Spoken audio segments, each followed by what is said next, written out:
Welcome to RevisePal. This video shows you how to set up a GCSE homework assignment with RevisePal Teachers. Follow 3 simple steps to get the awesome and simplistic power from the platform. First, create an assignment. Then, students complete the assignment. Finally, analyze the outcome. To begin, click the big Create New Assignment button on the navbar or on the dashboard. Then expand your chosen subject to reveal topics. In here are the subtopics, of which you can select multiple to include in the assignment. When you're happy with your subtopics, click Continue. Enter a name for the assignment, and a due date.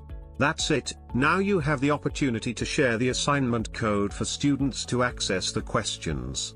Your assignment will now appear on your dashboard and on your analytics pages. Next up is getting students started.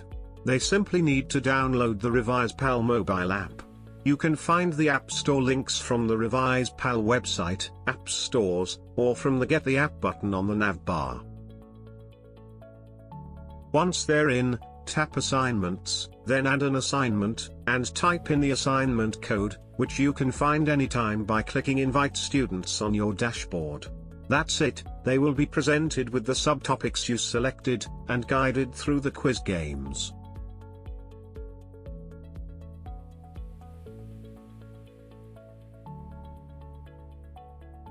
Finally, you can check on how the class is doing on the assignment with the assignment data page. You can access this from the dashboard or analytics page. Simple as that. 3 simple steps to high engagement GCSE assignments. Happy learning!